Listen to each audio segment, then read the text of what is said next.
So, hi everyone, and welcome to Exchange Unplugged. Today's guest is someone many of you already know. So it's Greg Taylor from Microsoft. Greg has been right at the center of securing Exchange Online. He's led major changes like the retirement of basic auth and now the move forward to modern and secure app access models. Greg, great to have you back. Welcome.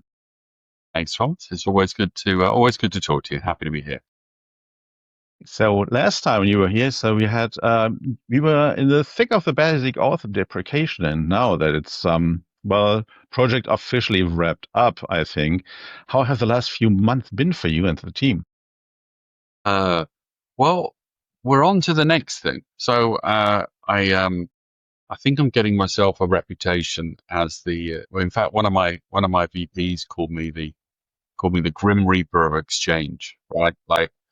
And he actually meant it, and I took it as a compliment, because one of the hardest things in the industry we're in is change, right? And turning off things that are either old or insecure or need modernizing is really hard, can be really hard. And when things like basic auth, which when I started it, 70 million people were using every day, I think, and it's now 0.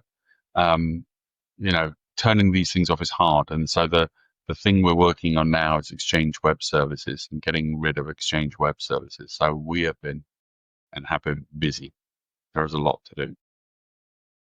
So the deprecation of the let's say the authentication mechanism using the shared service principle with the first party app from Exchange Server to Exchange Online is coming to an end. It's very soon, by the end of this month. So how is this transition going right now? It's going well, actually. I mean, so the team that are driving that, which is mainly the hybrid team, we work pretty closely on that, but they're really driving the work. We're helping them with the blocking. But what they've done is, in the past few months, they've done what I think we call scream tests, right? And so they have. Oh, is this an official term? Yeah, absolutely. Yeah. And if you can't hear them scream, you're not going fast enough. That's the way I look at it. But it was something actually we did with basic auth, which was we kind of did some rolling blocking of basic auth. And, honestly, it was done at the time. It was quite selectively done, I'll tell you as well, which was we ignored most of our, all the big customers or customers that had indicated through something they had done, they knew what we were going to do. We left them out of it. But there are many customers who don't read the message center. There are many customers who do not listen to podcasts and understand really what's going on. And so sometimes the only way to get their attention is to interrupt it. So the hybrid, there's two parts to the work that the Exchange on-prem and hybrid team are doing. The first part is the switch from the first-party app ID to third-party app ID. And then the second part of the work will be getting away from using EWS and moving, in their case, so that on-prem then calls into the cloud using the Graph API endpoint. But their work to get rid of the first-party API usage, at the end of October, we will start to block the use of the first-party app ID for hybrid. So if you have not yet done it, I strongly recommend doing it, or FreeBusy and all that stuff will break. Yeah, so personally, I named especially the pre-block phases. I named them. So the very few, the 2 days, because 3 were planned, but it was then reduced to two, let's say, 1 block period, so to speak, just to motivate administrators who had not yet implemented the third-party app. Yeah, and listen, I know I joked about it slightly earlier, right? But I mean, there is no, it really is done as a forcing function. If if when we put the announcements out and we provide the guidance, if 80% of our customers had gone ahead and just implemented it, we wouldn't be doing that kind of thing, right? And so we're sort of, our hand is a little bit forced into taking more strict action because the nature of the problem we're trying to solve is a security one, right? And we take that very seriously. And, customers were not taking action. Now, I also kind of understand it's not easy to, some of these changes are quite scary, right? And they are complex. But it goes back to the whole thing of customers, these days, I think more than ever, in the light of the renewed security challenges that we all face, need to be on top of this kind of stuff as much as they can. Yeah, but do you think that most customers are now ready for the end of the month, so for the final blocking of the first party app? Most define well, if by yeah, I don't know. Okay. I do, but I'm going to say I think there will be a number of customers that will be caught out by this, and so they will have a bit of work to do. So yeah, I think most of the customers that are on top of this have the right people in place, have the right processes in place, should be good. Yeah. Okay. So, the last month were pretty interesting for customers. So facing multiple implementation challenges. So first of all, the end of support for Exchange Server 2016 and 2019, migrating in some sort over to Exchange Server SE, and then out of a sudden, spring this year, then was I think it was in April, wasn't it? The announcement or the hotfix update providing the code segments for doing the move out of the migration over to the third party app. So it was just another thing to implement. Yeah, it can be for sure. And I, like I say, I think times have made things really harder than they've been historically. The security stuff that we see, happens faster and faster.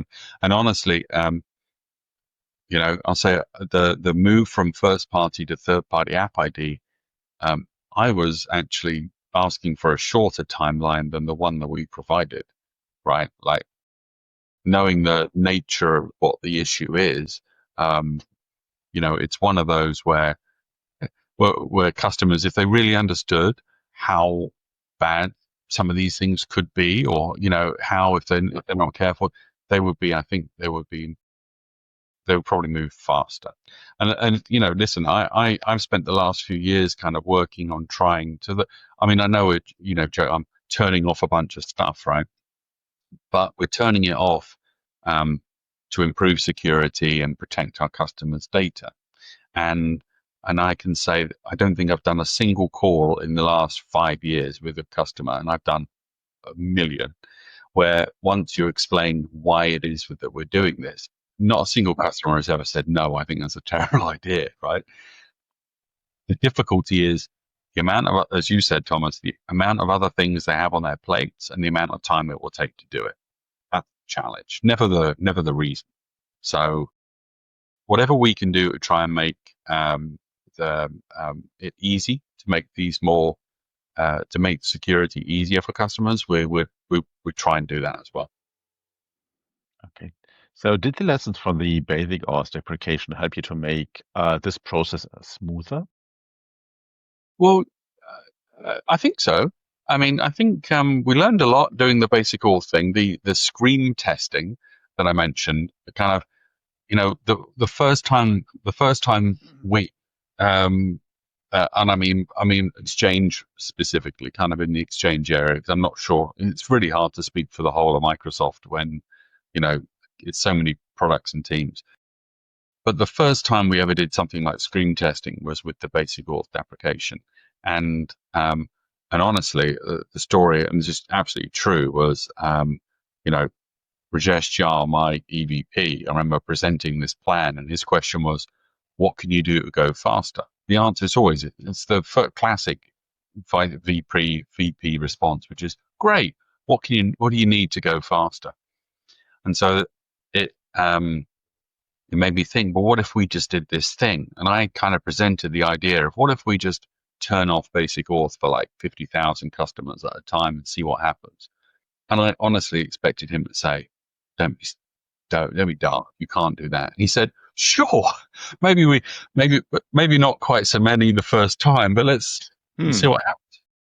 And so we started quite small, and then we ramped it up, and we did more and more and more. Now, it proved to us that it is a pretty effective way of getting attention and provoking action. And so, there's one thing. And I think another thing that we really learned was constant, clear communication repeatedly is nothing but a good thing. So the EWS deprecation that my team are in the thick of doing now, we just put out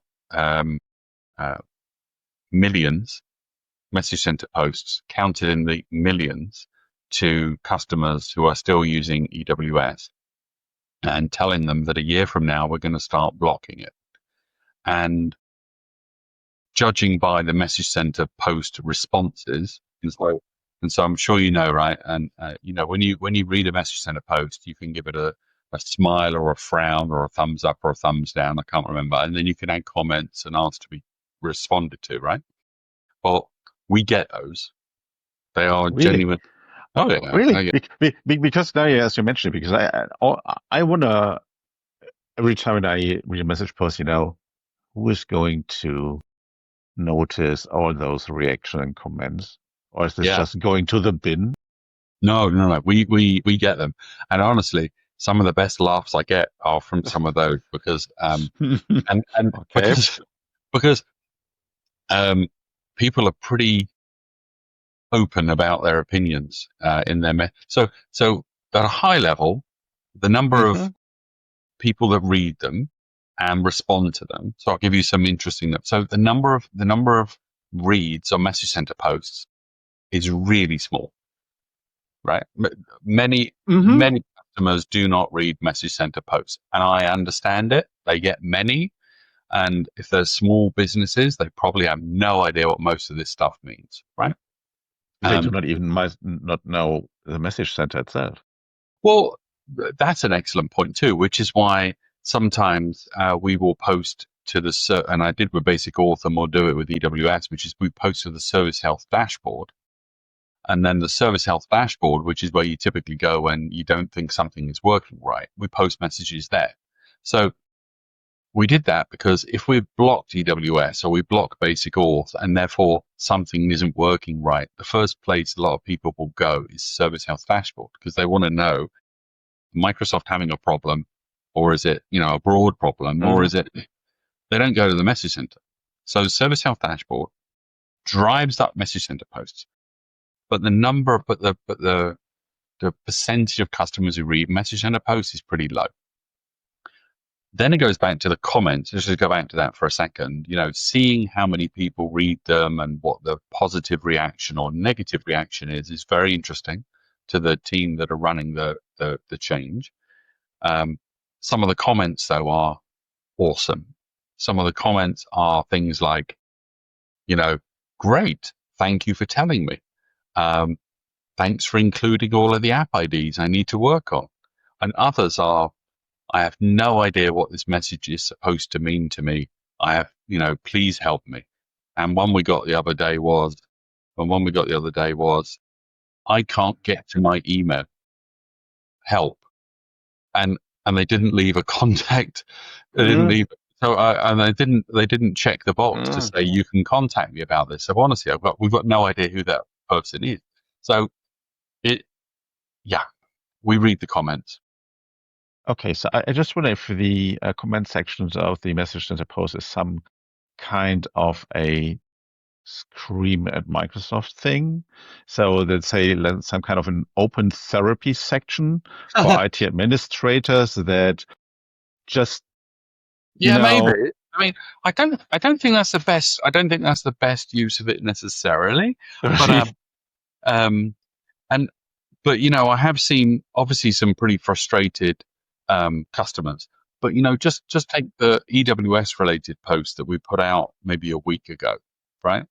The feedback that we got led us to redo the message and repost the message, fixing a couple of things and trying to help the message land more clearly with a lot of people. And so I look at it as all the feedback I love, because I figure, you know what? It means people now know what we're going to do. And if they help us improve the message, great. If some of them are not happy about the change, that's completely understandable for some of the things that we do. But again, read the message center, and figure out the important stuff and take action. That would be my advice, generally. Yeah, awesome. So with the that milestone coming up, so the deprecation of EWS sometime in fall next year. So as far as I remember, you mentioned that in our last conversation that you will start doing or having a pretty tough job in getting the deprecation of EWS up and running within the Microsoft 10, because just to verify that all the first-party apps of Microsoft who utilize EWS currently or even had in the past, just to identify them all, and these, let's say again, because I like that term now, to do the scream test with your internal developers. So are the most of the first-party apps already using Graph, or is this something that is still underway? Great question. So yes to many of these things. So let me explain where we're at. So we are currently in October 2025, right? There is a tiny amount of EWS usage still being used inside the Microsoft tenant. And that's primarily for a couple of scenarios which are around cross-tenant and cross-cloud collaboration. They're the only ones still using EWS. So Outlook, the biggest one, Outlook, Win32 Outlook, that team have done the work to get Outlook to stop using EWS and switch it across to, I'm going to say, REST API, not Graph API. Now, there's a difference. We'll come back to that in a second, right? But all of the major teams have done the work to get off EWS, and I'm talking about things like Calendar Repair Assistant, the ELC client. There's a whole bunch of traffic. There's a whole bunch of traffic that goes on at the substrate layer, at the core Exchange layer, that has been using EWS historically and has now been switched to use a different API. Now, the different API, for the most part, is the REST API endpoint on Exchange, which is not accessible to third-party apps. It's accessible to first-party apps. And there was another deprecation we did on that. Third-party apps go through the Graph API endpoint, which essentially is a gateway and a proxy to the REST API endpoint on Exchange. So the reason why internal apps don't call the Graph API is the Graph API is a public-facing endpoint, and they therefore don't need to route the traffic out and back in again. We just route it directly to the endpoint, which is the REST API endpoint on Exchange, which is the same place the Graph API traffic ends up as well.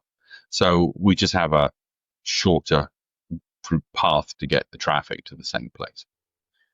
But we have done a bunch of screen testing inside the Microsoft tenant over the last few months. We have turned off EWS and blocked teams and upset a few people probably while doing it. But we've had great executive support for doing it. The reason why we're doing this is we want our products to be completely EWS free, so that if a customer decides they want to block EWS themselves, which they should, right? If they don't need it, EWS should be blocked, and none of the Microsoft apps and services will break.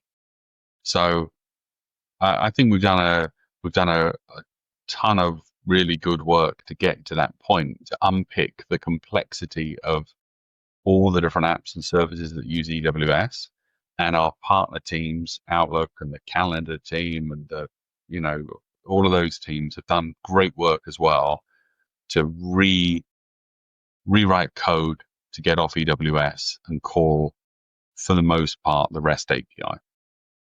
So the job now is back to the third-party developer community to go and do that, and we have about a year to go.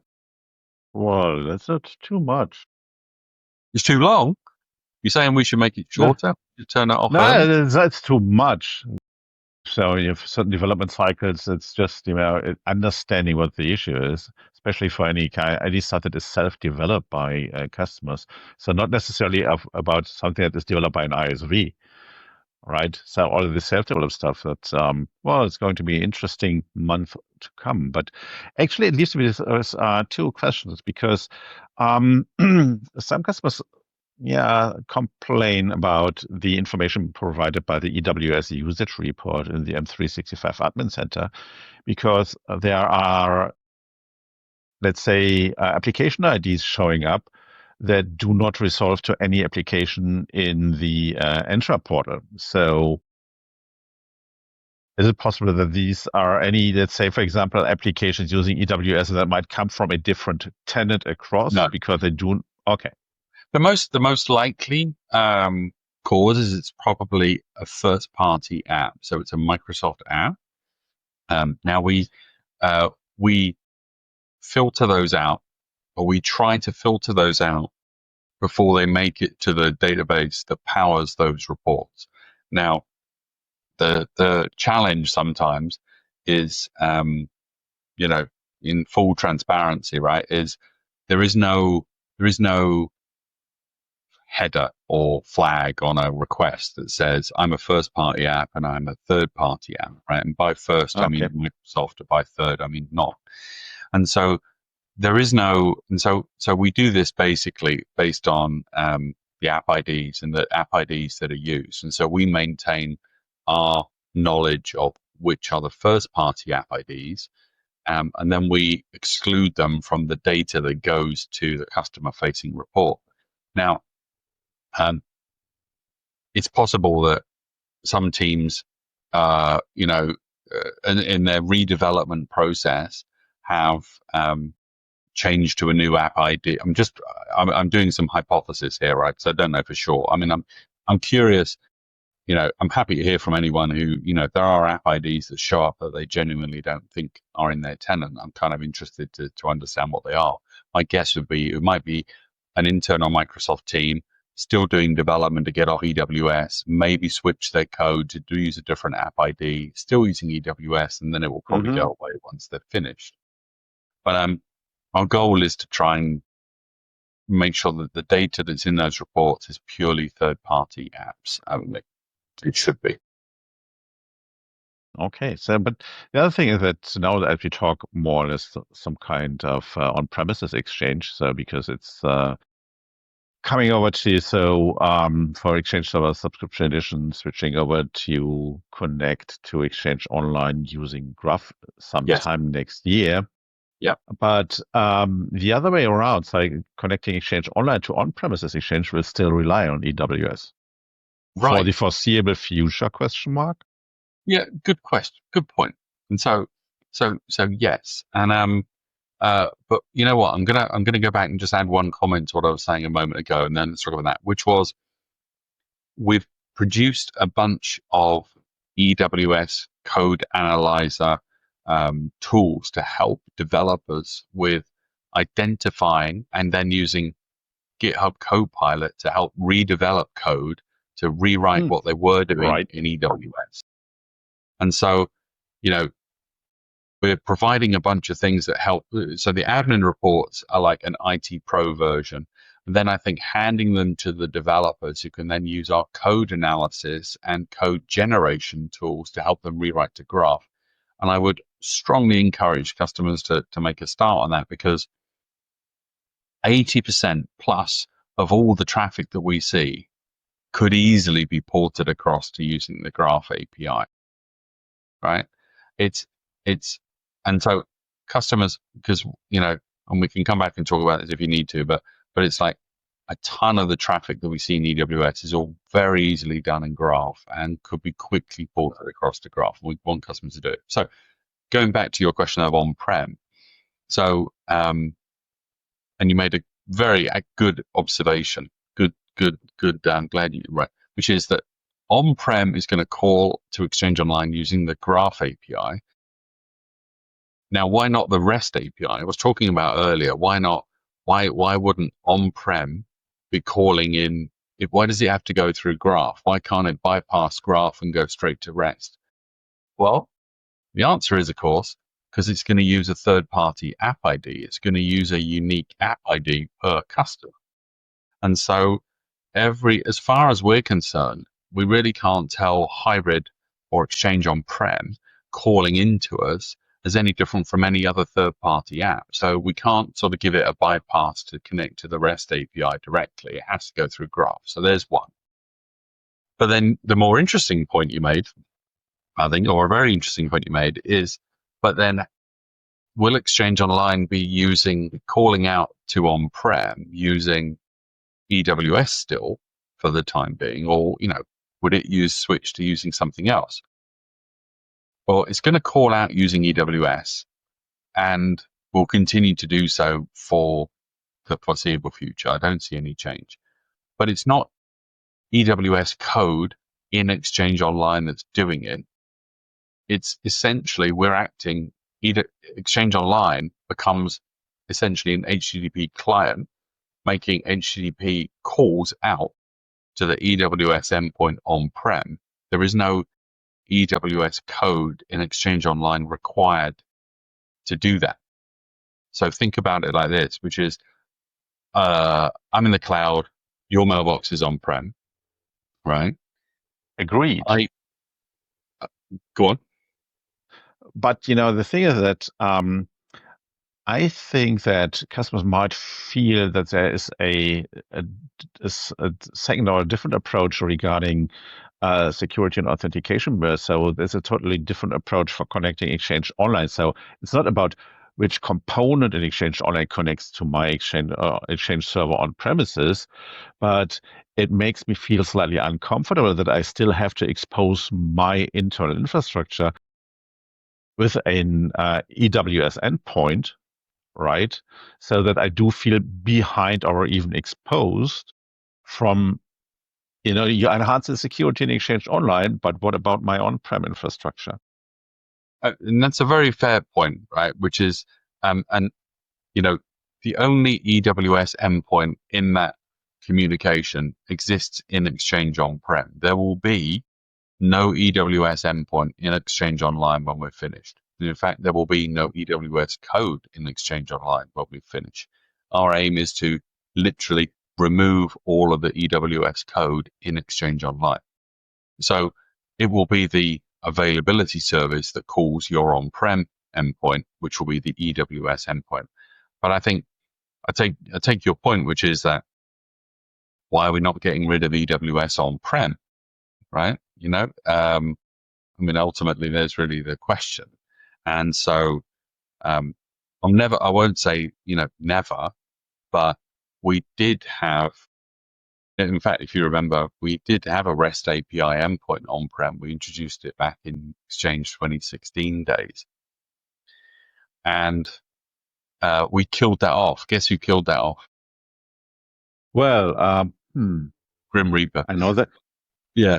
And that's a whole other conversation. We could talk about how that happened.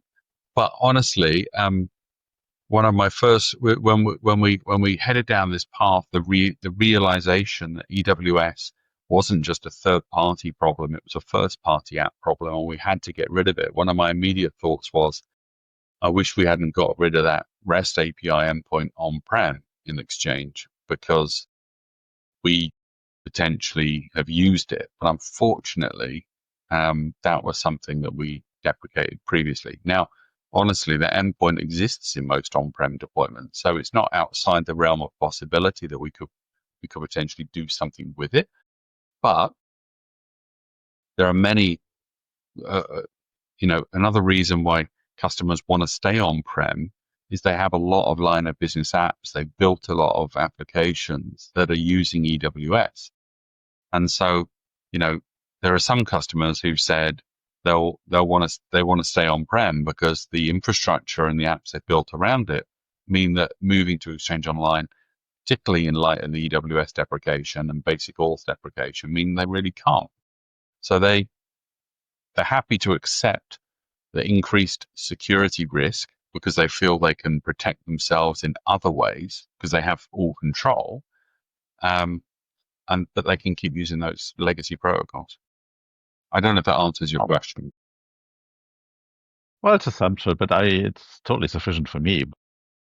As you were describing this, and I started thinking about being the devil's advocate for a second, for a moment, because there is another solution at the horizon called M365 Local, Okay. which contains or will contain, as far as I understand, Exchange Server Subscription Edition instances as soon as it will develop.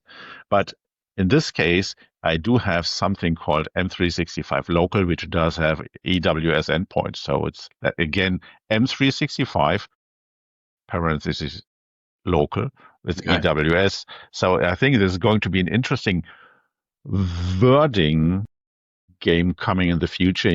What kind of component we are talking about when we are talking about M365 with or without EWS. So this is the global thing, the cloud option, the real cloud option, I say, with Exchange Online without EWS, and this M365 global thingy still having EWS.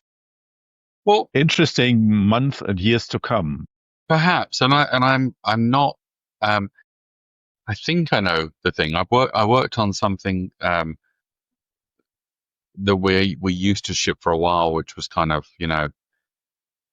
a local instance, in a sort of almost, I know we did some work in that space for some market segments where we would provide a local cloud, of our servers and services, but it was, but I'm not involved in that space anymore. Now, it will be interesting to know if those are built from the cloud version of Exchange, they will lose their EWS endpoint. If they are built from the subscription, can't say that word right, the subscription branch, they will keep the EWS endpoint for the foreseeable future. So it kind of depends on where that code is coming from, I would say, as to whether they keep it or not. Yeah, it's just, I look forward to the moment when more information is being shared, on how this is going to really work. At this point, I'd say it's primarily marketing wording that is officially available. To be fair, it's just, there's something coming on the horizon. Maybe something will be, shared later in November at Ignite. Who knows? Perhaps. Ignite is one of those information spreading events. I mean, so to speak. Over the years, we've I've been involved in a few occasions where we have tried to sort of, for certain deployment scenarios, where deploying code to a bunch of servers that run in a rack in a distant location, and it's hard, right? There's a lot. It's hard to do when the rest of the infrastructure is not around. So I'm kind of curious to see what we've ended up going with this time. But I'm not involved. Yeah. Okay. So I do remember that. So the very first time when we met personally, which was back then at the Rangers, or then called Masters course in Redmond, which was I think that was definitely the toughest 3 weeks of deep dive technology input in my brain ever. Right. Yeah. It was So when you look, it was 6 weeks when I went through it. Honestly, eh, 3 weeks, man, you had it easy. Well, I had hair. Right, I had hair before I started mine. okay, we're going to share those details over a pint. Yeah. um, so you've been part of so many massive changes over the years. When you look back, what has surprised you the most, so technically or in how customers responded? In Exchange specifically, you're thinking. Let's Um, say in the overall context of Exchange, that's a wider context. um,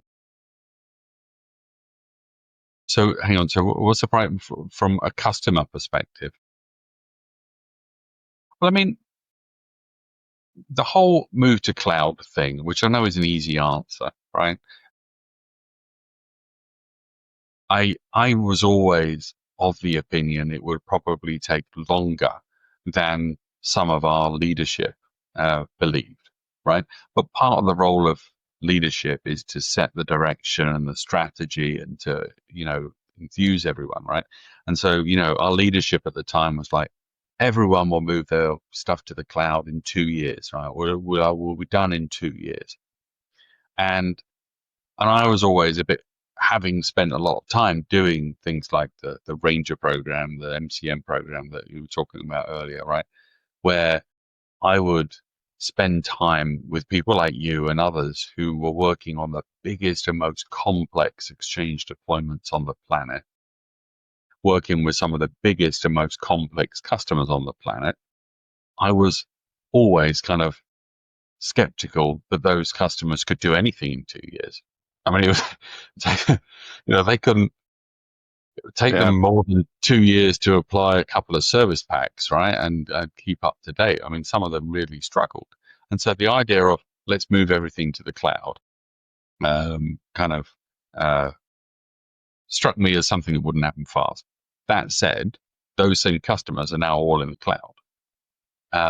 And, relatively small number have some infrastructure on-prem. Some perhaps have all their infrastructure on-prem still, and but it's very hard to find those that are in that situation these days. And so I think kind of that whole shift to the cloud, I am impressed. That for me has been an enormous,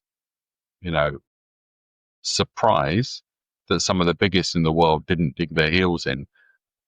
But I think uh, I remember having, gosh, I've done a lot of these over the years.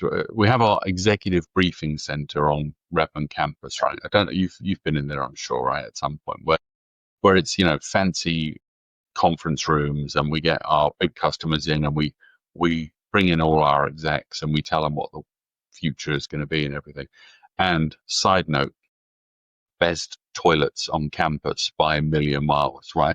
They've got those, they've got those toilets that where the seat opens up when you walk in and it's heated and all of that stuff, right? We know how to treat So, a lot of things. yeah, sounds Japanese model to Right. me. Brilliant. Love it. One of my favorite things about going to talk to customers is that's where I get the, anyway.